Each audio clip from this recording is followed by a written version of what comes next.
such a pleasure to meet you both, and huge congratulations on Thank this you. film. I'm very excited for it to get out into the world, and I know it's been kind of a bit of a journey to get it there, finding like distributor and the cease and desist letters, if we could talk about that. How does it feel to finally have it out in the world now?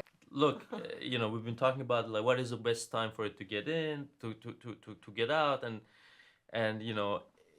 what happens if it gets us like too close to the election, too far above. I'm just guys, I'm just happy it's out. Yeah. I'm just Yeah. happy it's out, and I think the movie would speak for itself. And I know that we're up against all sorts of misconceptions and sort of the Trumpomania and Trump fatigue and all that. But I do think, and this is what I'm basing it on the feedback we've gotten already. People who actually go and watch the movie, they're like, "Oh wow, this was not what I thought. I'm really surprised." And look, not everyone loves it necessarily, but people are all surprised that this was not like a verdict on Trump. This was not a referendum on Trump. You don't need to love or hate him, or you can both love and hate him, and it still be a movie for you. And I think that we're getting to the point slowly but surely. We're getting to the point where it actually is a movie and people are going to go and watch it, Yeah. and we're sort of like detached from the political dramas unfolding. You can stop holding your breath if it's going to see the light. Yeah, I'm like, but I mean, the election is in like 2 weeks. Do you think that it will have any influence? yeah, I mean, like we're negotiating with both sides to see like, we have more damaging stuff on. We also made a little Harris movie, that. Did you? No, I mean, I do, I don't know, like I like her, but I don't think she's as exciting and colorful as a just like seeing it dramatically speaking, And this was, I was talking to this news anchor, and he was asking, why aren't you doing a movie about Hunter Biden? And I'm like, because I don't give a shit about Hunter Biden, because like the most exciting thing the guy did was to take some crack and drive, whereas we are talking about a person who politically, intellectually, socially, has sort of invaded everyone's, headspace Absolutely. in the past, I don't know, at least a decade. And I think that I don't know what's going to happen with the election, and I don't know if we have going to have any effect on it, but I think it's exciting to sort of give our take on how this person became Yeah. the man he is, and then you can sort of, if you want to use that information, if Yeah. you think that's useful, use it, Yeah, absolutely. Because we kept repeating that this is not a political movie, and I completely stand behind this. It's not a political movie. It's about somebody that nowadays is a politician, but back in the 70s, 80s, he wasn't a politician. Yet at the same time, the film is timely because, I was thinking about that like a minute ago. It's an exploration of the system.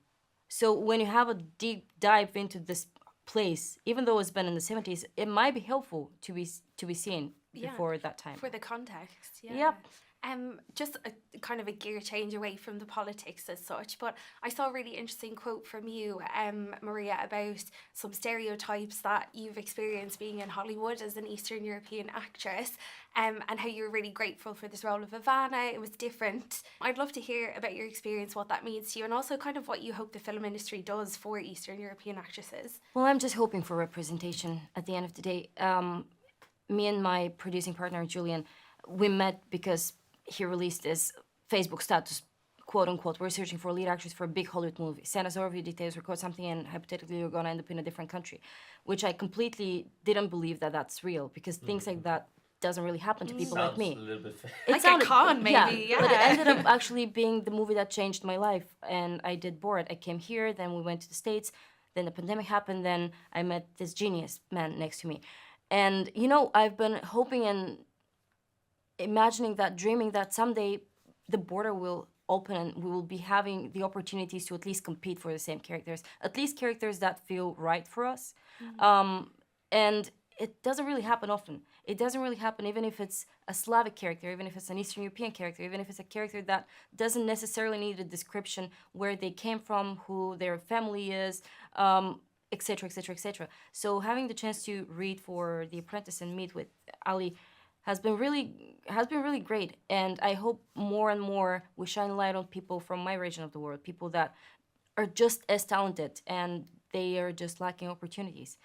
Again, the only thing that we're asking for and we want for is to have the ability to put ourselves on a tape and then go from there. I Yeah. also think like there's this unbased fear. I mean, even when I remember when we were like editing the movie, and there were some, people, some of my American friends like from industry who watch the movie, and they're like, "Aren't you afraid that?